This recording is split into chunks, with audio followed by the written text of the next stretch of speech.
Hey friends, I hope everyone is doing well.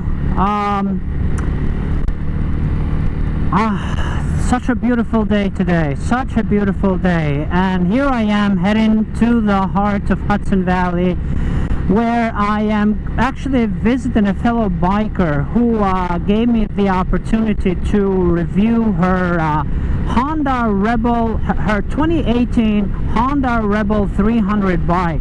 I have really wanted to review that bike for a while now, but I haven't been able to get my hands on it. And so yeah, I'm heading there, and if you're interested in the Honda Rebel 300, stick around and we'll get started. Let's start with the looks of the Rebel. Simply put, Honda Rebel is meant to be seen.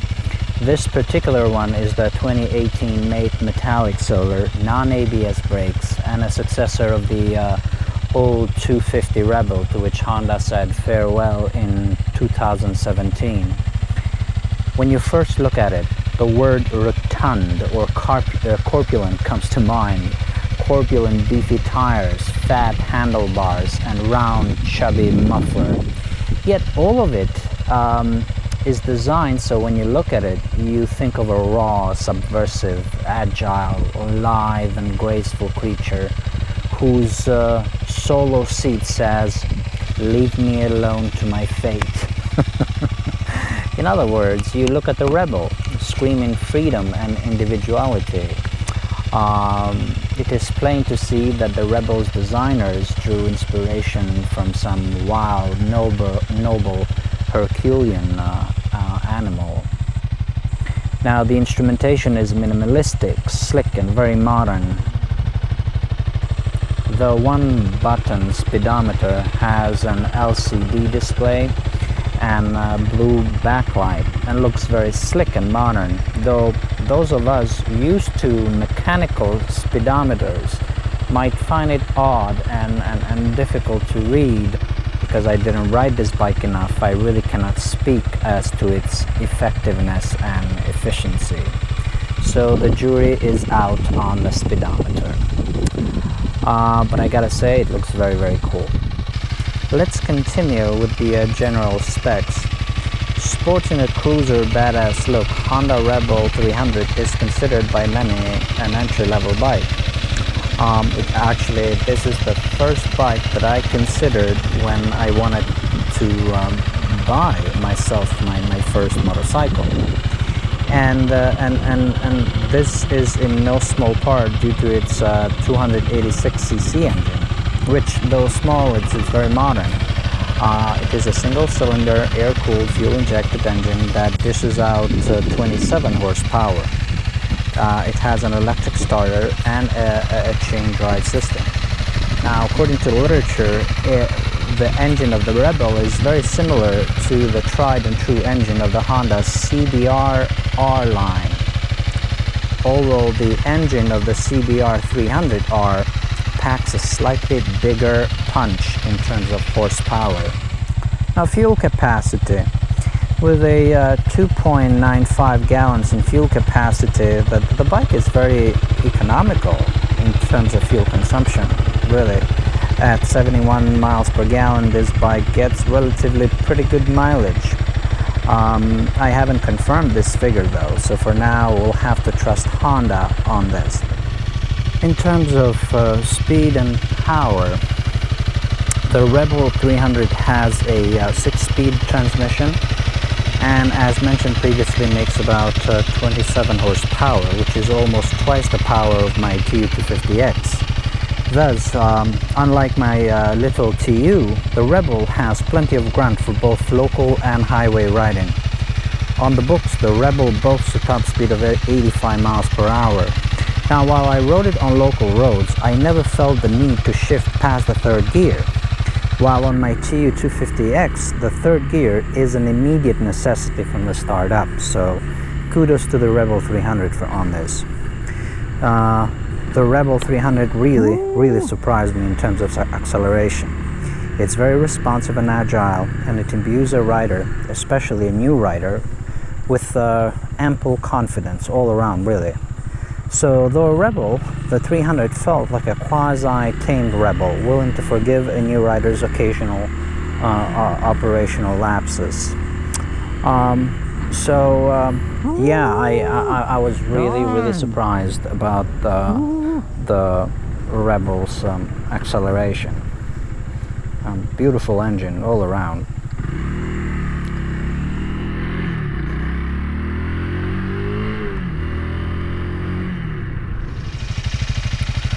Now let's talk about brakes. The Rebel has a single 290mm disc brake in the front and a single 240mm disc brake in the rear.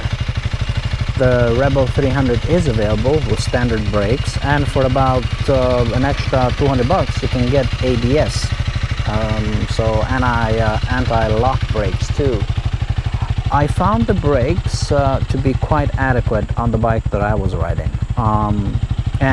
One takes comfort in the thought that the Rebel 500 has the exact same disc brakes. So if you think about it, if they're good for the 500, they're good enough for the 300.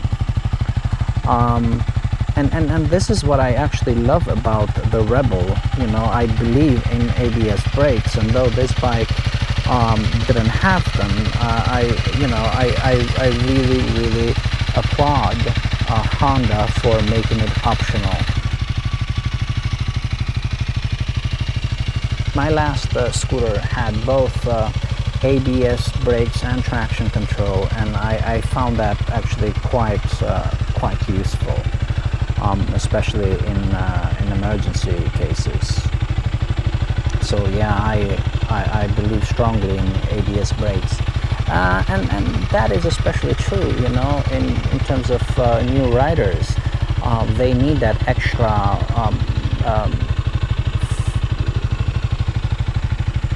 boost in confidence.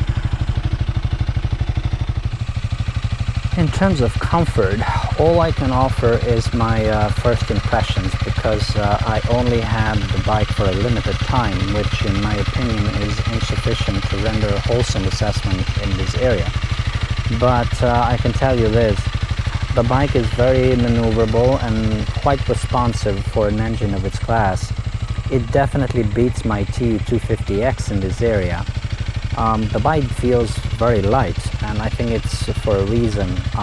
It weighs just about 364 pounds with the 2.95 gallon peanut-shaped fuel tank filled to the brim. If you, like me, you're used to a different riding position, now the Rebel's riding position takes a bit getting used to.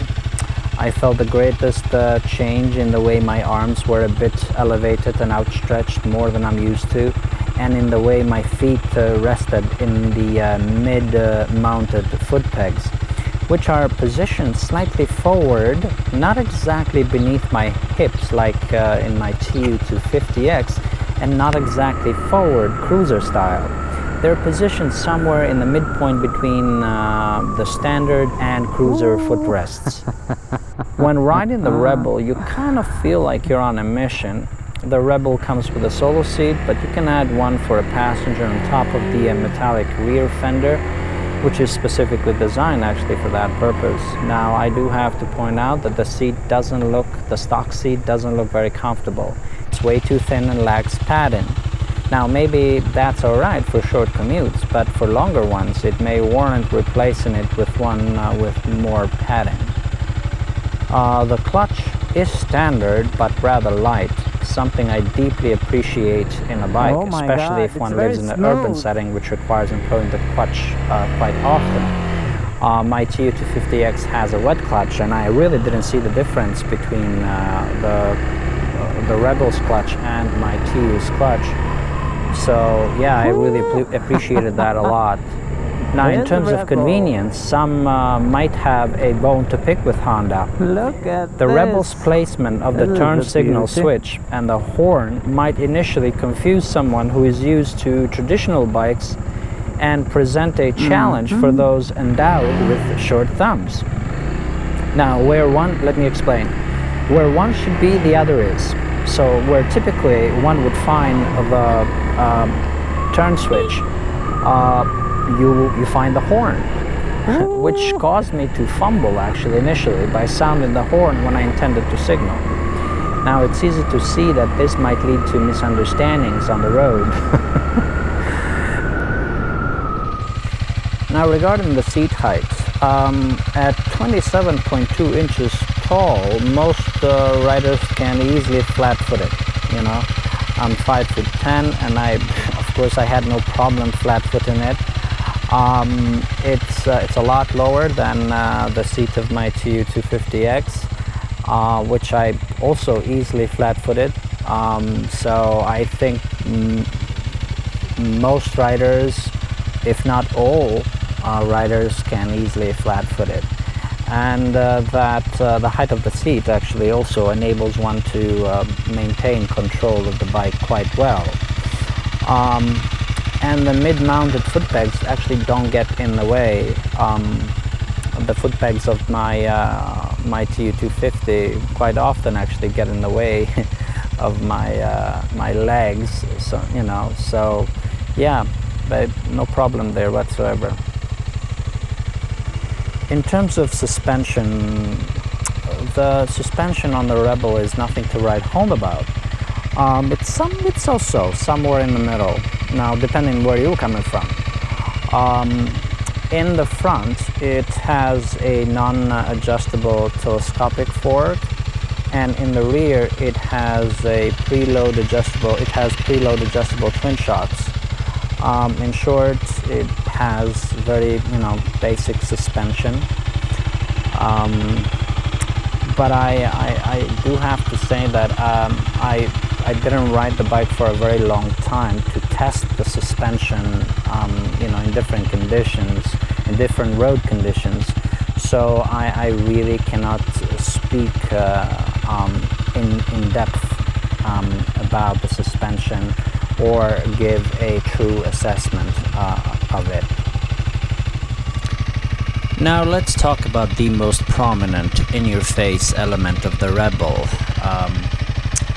the distinct eye-catching tires. The Rebel rolls on fat 16-inch Dunlop tires, and man, I love them. Not only does their stout, rotund shape and size add significantly to the comfort and stability of the bike, but they fill the rider with the utmost confidence in the bike. So what they might lack in grace and beauty, they more than make up in added comfort and I should say safety. In short, I love the tires, and I wish I had similar ones on my TU250X. Finally, I would like to sum up some of the shortcomings of the Rebel. For one thing, the modern looking LCD display doesn't include a gear indicator except when in neutral. While I don't care for one, others might feel differently. The bike also lacks a helmet lock. I believe all bikes should have one, period, no exceptions. Next, Honda really dropped the ball in regards to the placement of the light switch indicator and the horn. Where typically one would be, the other has taken its place. The logic behind it? Honda's rebellion against common sense. Furthermore, the ignition is situated below the left side of the fuel tank, so if you're one of those that rides around with a bunch of keys, make sure your bike key is in a separate pocket all by its lonesome self. Finally, the passenger seat as well as the passenger foot pegs are not included in the bike price, so you have to buy them separately. Again, this decision does not make sense. All in all though, I found the Rebel 300 to be an exciting bike. In the looks and engine departments, the Rebel easily deserves the top place in its class. So that's all I have for you fellow bikers. I hope you enjoyed the review. Please feel free to subscribe and or leave a comment. Until next time, be well and ride safely. One last word. The owner of the Rebel I reviewed here has posted the bike for sale due to changes in her employment. So if you're interested in it, please send me a message and I'll get back to you as soon as possible. The Rebel is in a superb condition, is almost brand new with about 200 miles. So if you're interested, let me know. Thank you.